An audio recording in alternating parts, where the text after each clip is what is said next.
Hello and welcome to the viewers of this video. This is the Orange Fan here, bringing you another entry for the episode Recap and Thoughts category. This video will be dedicated to episode 13 of Codename Kids Next Door, Operation Grow Up. We begin this episode with number 2, number 3, number 4, and number 5 eating some candy while they walk through the suburbs to return to the Sector V treehouse.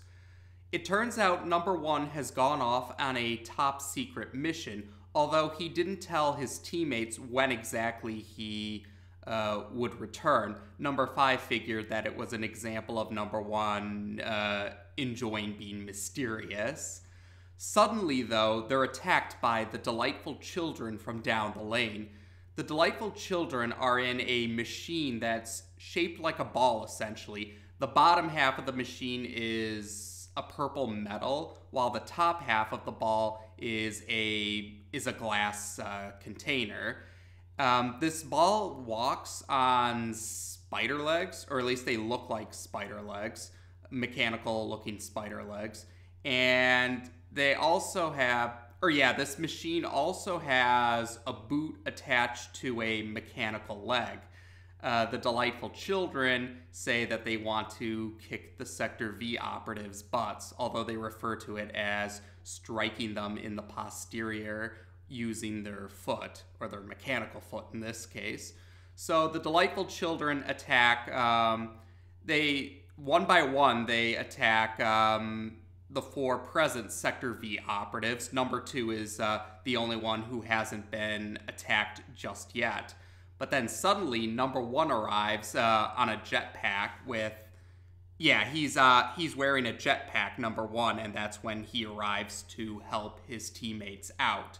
So the Sector V operatives are able to gain the upper hand over the delightful children, and they each get an attack in on the delightful children's machine while counting down their respective numbers. So number 5 is the first to attack the machine, and she says her designated number, and then, like I said, it goes down, so 5, 4, 3, 2, 1.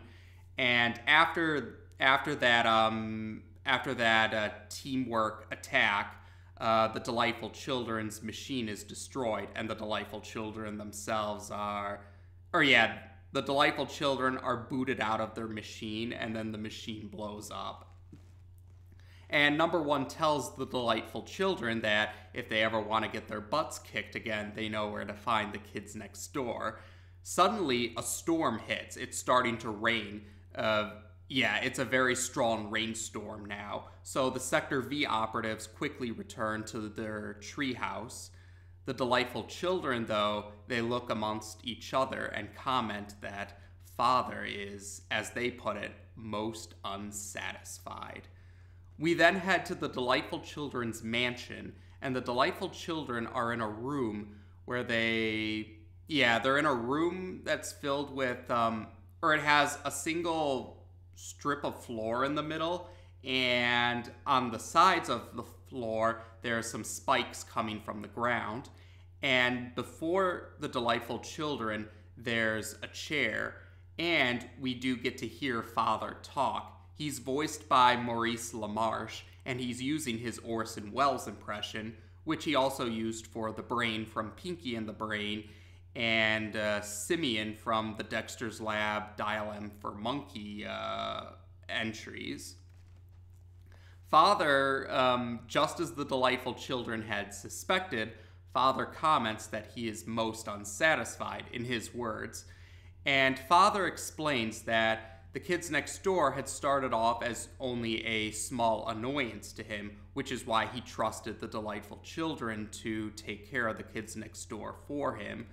But he says that the delightful children's constant failures have allowed the kids next door to interfere with his plans for adults to conquer the world, and that angers him. Father makes it very clear he will no longer tolerate failure, and he demands that the delightful children finish off the kids next door, or else. And when he says or else, an aura of flame surrounds Father, And yes, we actually do get to see Father during his rant. Father looks like a silhouette. He looks like a living silhouette or a living shadow, essentially. The silhouette of Father resembles the typical look you would expect of a dad from a 1950s product, essentially, but of course it's much more sinister with Father. So, yeah, he has a red outline. He looks like a living shadow or a living silhouette, like I said, and he has yellow eyes. Oh, and he does have a pipe, too. But, yeah, Father makes it very clear that the consequences will be dire if the delightful children don't finish off the kids next door. And the delightful children, in a state of panic, assure Father that they promise to not disappoint him. And we actually notice the delightful children are out of sync. They're not talking in unison while they're scared out of their mind. Father is glad to hear that they take his warnings very seriously, but he questions why they're still standing there. The delightful children politely request to Father if they can borrow the really, really incredibly destructive machine. Father relents. He hands them the keys, but he says he doesn't want to see any scratches on the really, really incredibly destructive machine by the time they return. And they assure him that there won't be any scratches on it. We then cut to the Sector V treehouse, where the Sector V operatives are drying off from the rain that hit. And the rain is still going on, by the way. So the 4 other Sector V operatives questioned their leader, Number 1, about what his top secret mission was. And Number 1 actually does divulge that it was the time to decommission overaged operatives, commenting that some of them are willing to put up a fight before leaving. And this is where we do hear a little bit more about the Kids Next Door organization. This decommissioning, when you're no longer part of the Kids Next Door, this happens to operatives once they turn 13 years old, the first age that's considered, the age that's considered the first age of teenagers. And they do comment that it's unfortunate that the rules make it that you can't stay a Kids Next Door operative forever. But Number 1 tries to cheer his teammates up by saying that it's still going to be a while before they eventually stop being kids. And this still doesn't stop them from commenting that there can't be anything worse than leaving the Kids Next Door.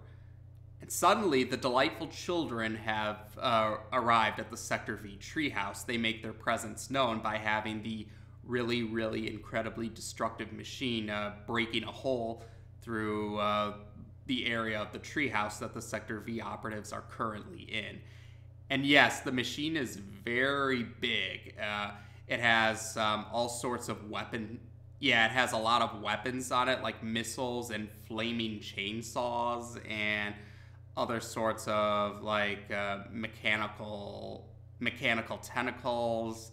And yeah, it has a lot of weapons, and has a strong defense as well. So the Sector V operatives are forced to fight the delightful children in the really, really incredibly destructive machine. And we do see the Sector V operatives do try to pull all the stops against the delightful children. Like, they try to use the treehouse's defense grid. Number 3 tries to use Hippie Hop. Number 2 uses his flying machine inspired by a fly from Operation The Fly. And Number 4 uses a machine with hammers, essentially. It has like hammer arms to attack. But despite their best efforts, they're all defeated.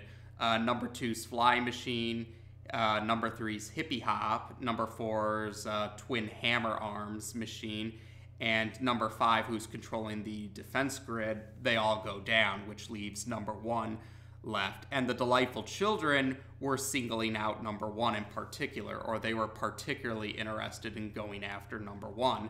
And despite number one's best efforts, he's eventually caught by the Delightful Children.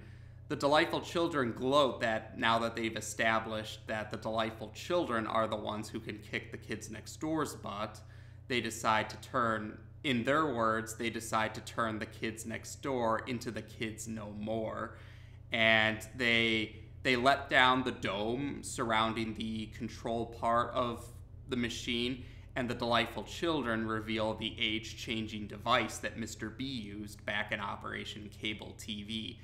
Number one recognizes the device, and he doesn't want them to do what they're planning to do. But the Delightful Children gleefully say that they can do and will do what they're planning to do. Number one is hit with the age-changing device, but at this point we don't see the results just yet. The Delightful Children simply drop number one on the ground, commenting that the kids next door have been vanquished without their leader. They then destroy the Sector V treehouse, and then they leave while giving off evil laughs. The next day rolls around, and number 2, number 3, number 4, and number 5 are searching for number 1 amongst the ruins or wreckage of the treehouse. But eventually they do find number 1, and he regains consciousness. But as we see, number 1 is now an adult, and number 1 realizes this once he gets his bearings back and remembers the age-changing ray being used on him. The other Sector V operatives question number 1 what they're going to do, but number 1 says that it's their problem now, saying that now that he's an adult, he can't be part of the kids next door anymore. But the other Sector V operatives insist that they need number 1 as their leader, but number 1 says that they, the other Sector V operatives, could be kicked out of the kids next door if they're seen with him, and number 1 says that he lost everything, not just this battle, not just the treehouse, but he lost his childhood too. And after he reiterates that he can't stay with them or else they'd get in trouble, number 1 says that he needs to go find a job now as an adult, and he leaves his teammates, who are sad. 2 weeks pass, and we see that the Sector V treehouse is still in shambles, and we see that the 4 other Sector V operatives have taken a cardboard box as their temporary headquarters. But they're so sad that they really have no motivation to do anything now. They do hear an ice cream truck passing by, which they just somberly comment on. But then number 4 finally decides he's had enough of this. Number 4 decides that because they used to go on dangerous missions, they should be able to handle getting some ice cream without number 1. And this seems to motivate his teammates to join him in acquiring some ice cream. They follow after the ice cream truck, but eventually they see that the driver is none other than number 1 himself, although number 1 insists that they refer to him as Mr. Uno. The Sector V operatives, the other Sector V operatives, figure that number 1 being an ice cream man means that they can have free ice cream now, and they're cheering in delight. But number 1, in a sad but calm manner, tries to explain to them that he simply can't do this. But they still aren't listening to him, so finally, number 1 snaps at them to shut up and explains that as part of the Tasty Taste Ice Cream Corporation, he can only sell ice cream to responsible adults, and says that the kids should just do whatever it is that kids do. Number 3 still doesn't get this. She tries to order some ice cream still after this explanation, and number 1 snaps at them to leave. Number 5, though, before she leaves, comments that number 1 has now become selfish, and that he's the one who's changed, not just his age. Number 1 counters, though, that being an adult means everyone for themselves, and that number 5 will learn this the hard way, and number 1 drives off afterwards. Most of the remaining Sector V operatives are determined to return number 1 to his proper age, figuring their best chance to do this is to storm the Delightful Children's mansion and reclaim the age-changing device from them. But number 5 is the Sector V operative who shows an unwillingness to help number 1 out, saying that number 1 can stay a jerk for the rest of his life. But number 3 calls number 5 out for this, saying that number 5 accuses number 1 of being selfish but won't bother to help him. Number 5 tries to give reasons for why they shouldn't go after the Delightful Children, and the other Sector V operatives give counters to her arguments. Like, number 5 says attacking the Delightful Children isn't going to be an easy feat, but number 3 says they don't care about how easy or difficult it will be. Number 5 tries to argue that they're at a real disadvantage without their 2x4 technology. Number 2 counters they'll think of a way to make up for this. Number 5 comments the possibility that they themselves could end up like number 1 and become adults. Number 4 responds, no one stays a kid forever.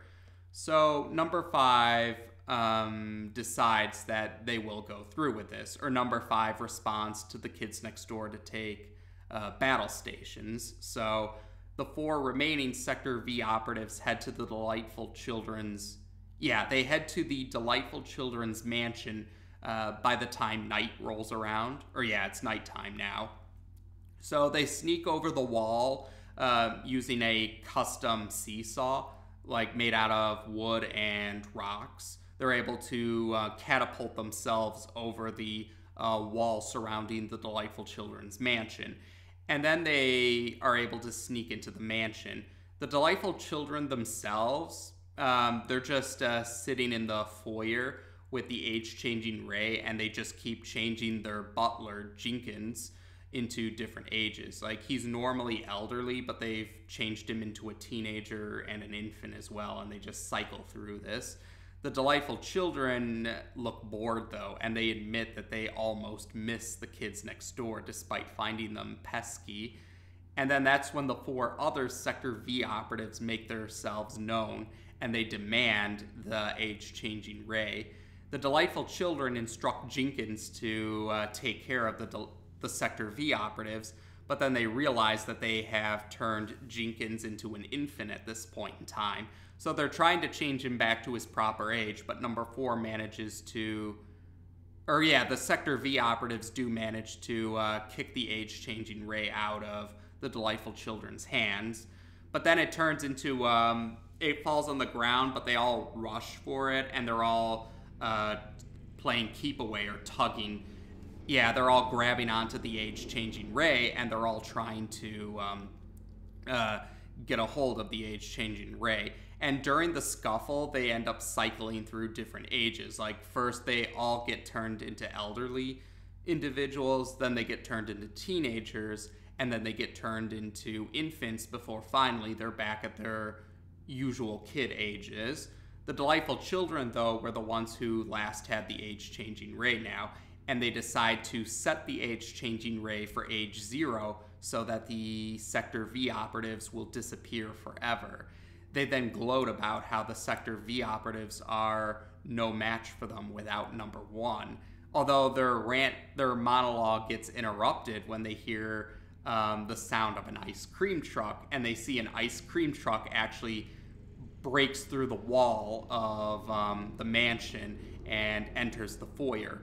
Number 1 is, of course, the one who was driving this particular ice cream truck. It looks like he's reinvigorated to help his teammates out. Number 1 then requests number 5 to remind him about handing out free ice cream to the team once he takes care of the Delightful Children. She gladly says that she'll do this for Mr. Uno, but number 1 clarifies he's number 1 to her. So number 1 then demands the Delightful Children hand him the age-changing device. They question why they would listen to him. Number 1 points out that they've made him an adult now, and the Delightful Children are the sort of goody-goody two-shoes that obey adults. So once again, he reiterates for them to give him the age-changing Ray. The Delightful Children grumble to themselves that this isn't fair, as they do hand over the age-changing Ray to him, but number one's response is, no one said life is fair. But suddenly he hears clapping. Number one looks up at the stairway and he sees Father is clapping. The delightful children are glad to see he's arrived, and the Sector V operatives are surprised to see the mastermind, the mastermind behind the delightful children and other adult villains' actions. Father walks down the stairway and he compliments number one for outwitting a bunch of kids, as he puts it, and says, though, that, he questions if number one has what it takes to, in his words, play with the big boys. Number one tries to use the age-changing ray against Father, but Father's able to sucker punch him and trap the age-changing ray in a cage of fire, saying that there's no need for them to use toys. So Father then questions if number one and him are ready to proceed. Number one is ready to begin the fight, and Father gladly obliges. So number one and Father proceed to battle each other, and the other Sector V operatives do try to help number one out, but they end up getting overpowered as well. During the battle, though, number 3 and number 4 get knocked into the ice cream truck, and they're holding some ice cream, while Father is launching some fireballs towards number 1. Father ends up hitting the ice cream, and although the ice cream is melted, the ice cream also seemed to stop the fireballs as well. It's like they've canceled each other out, in other words, and this gives number 1 an idea. He gets the rest of his teammates together, and they all get as much of the ice cream in the truck as they can, and they intend to toss the ice cream towards Father. And they do their countdown of 5, 4, 3, 2, 1, and they proceed to throw more ice cream towards Father, and his fiery aura starts to go down. But Father gains a second wind, and he's able to knock all the Sector V operatives back. Number 1 happens to fall into the ice cream truck, and Father is about to finish him off, but number 1 uses one of the ice cream machines within the ice cream truck as a weapon to counter Father, and so he ends up covering Father in ice cream, and the delightful children are terrified that Father's been defeated, and Father comments he needs a sweater. After securing victory, number 2 goes to number 1, pointing out that the age-changing ray is no longer in a cage of fire, and he questions number 1 what they should do with it.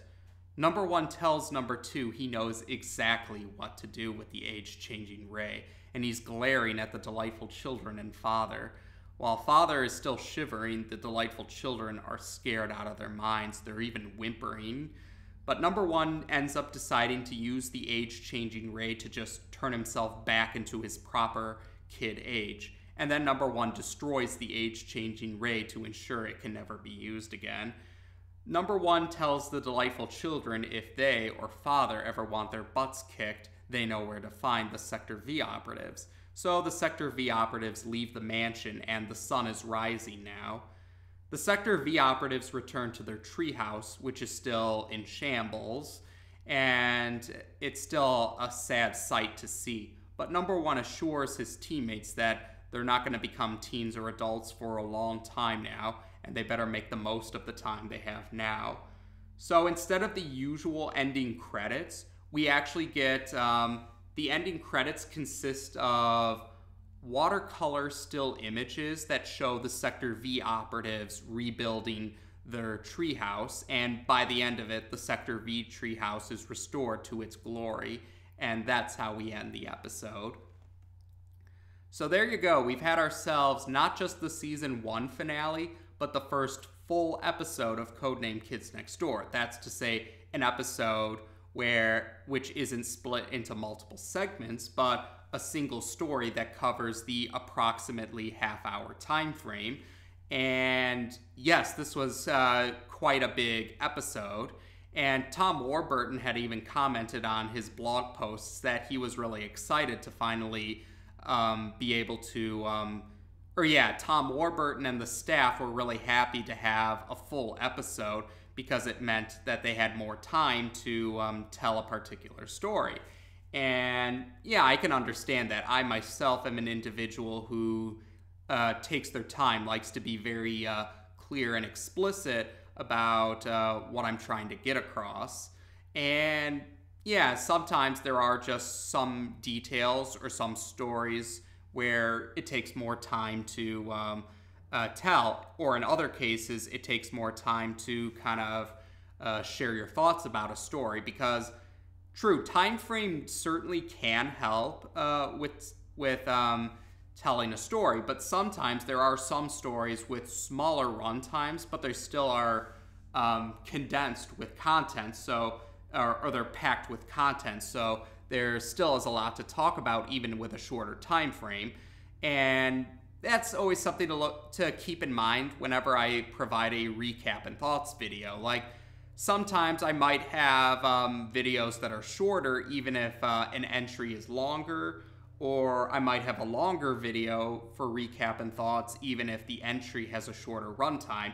It really depends on how dense the content of a particular entry is, and it also depends on what I have to say about a particular entry. Like, there's some entries where I might not have too much to comment on, or other entries where I have a lot to say about it. And so yeah, that's just something to keep in mind. Sometimes you just need more time to fully convey what you want to get across, whether it's telling a story or sharing your thoughts about a particular story. And yeah, I can definitely understand that. So yeah, I kind of went on a tangent there, I admit, but I hope it helps to clarify things for future recap and thoughts videos. But now I digress. So I did mention this with Operation Cable TV, but this episode is what showed Operation Cable TV as an innocuously important segment, because the age-changing ray came back in a very big way. With this case, the age-changing ray was used to turn number 1 into an adult, so he would no longer be part of the kids next door, and to destroy the morale of the Sector V operatives.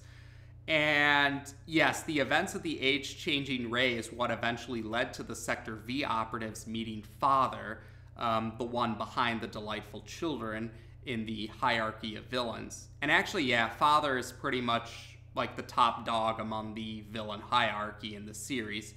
Well, for the most part, actually, there is a villain that is even greater than Father in the villain hierarchy. But that particular villain only gets one appearance. But you can be assured we will eventually talk about that particular villain that's even greater than Father. But yeah, for the series overall, Father would be considered the top dog, at least as far as recurring enemies go. Because, like I said, the one villain that succeeds Father in the hierarchy only has one appearance. But otherwise, yeah, Father's... Well, actually, I did mention it before. Mr. Boss is also kind of seen as a leader among the villains. And yeah, I guess the best way I can think of it is, like, I guess you could say Mr. Boss is the more sociable of, like, the villain leaders, while Father is more... Yeah, Father kind of acts more like a lone wolf, I guess you could say. But yeah, it seems like when Father is ready to... when Father takes control, though, the other villains seem to be willing to listen to him, at least as indicated by certain entries. But yeah, I guess you could say, while Codename Kids Next Door is a show you could say has multiple main villains, like Father, the Delightful Children, Mr. Boss, and certain other ones that we'll go into greater detail about later on. Yeah, I would say, even with that in mind, if there is a villain that you would say is the main villain, if you really had to pick one villain as the main villain of the series, then I would say Father, yeah, is the main villain of the series. And yeah, Father definitely had a very strong first appearance here, and I really liked Maurice LaMarche's performance as Father. And yes, Father will go on to appear in the other seasons. Like, season 1 is the season with the fewest appearances of Father. He has more appearances in the later seasons. But in season 2, Father takes more of a...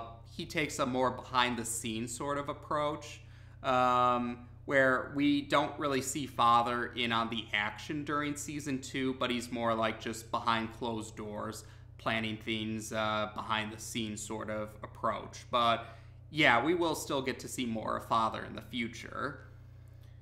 And otherwise, this episode also clarified a little more about the Kids Next Door organization as a whole, such as how number 1 commented, Kids Next Door operatives can't be any older than 13 years old because once they become teenagers, no longer kids, they're decommissioned. And we'll get to learn more about what exactly decommissioning is regarding the Kids Next Door organization. We'll go into greater detail about what that means exactly. And yeah, some fans did admit that the idea of decommissioning operatives, like, while they could understand the reasoning or the logic behind it, it still seemed like, as number 1's comments about some of the decommissioned operatives or the soon-to-be decommissioned operatives not leaving without a fight would indicate, yeah, that seems like a way to make enemies out of former allies. And I know some fans definitely thought that was a bit unsettling, the whole idea of decommissioning. But later seasons actually do provide, I guess you could call it an author saving throw, like an author adding something to kind of address that particular issue, I guess you could call it. So we'll go into greater detail about that later on. I don't want to give too much away for the sake of those who are just following along with this recap and thoughts videos, or these recap and thoughts videos, but you will get more answers about this. I can assure you that there will be more to talk about regarding the whole decommissioning process and the whole idea of Kids Next Door operatives being forced to leave once they turn into teenagers.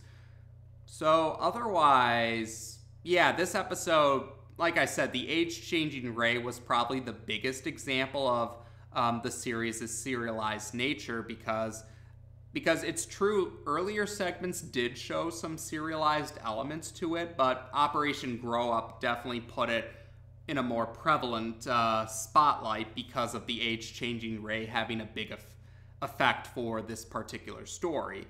And yeah, going forward, the series is definitely going to be more serialized going forward. And I remember being really impressed and awestruck by that. Like, I didn't think that Codename Kids Next Door would become as serialized as it ended up being back when I first watched the show. So it was definitely very notable for me. But I already enjoyed the series as it was when it first started. But to hear that it was definitely going to be more intricate, yeah, they would build up more on the lore of the series and build up on past events, definitely added to it. And it definitely is why Codename Kids Next Door is probably one of my favorite shows that I've ever seen.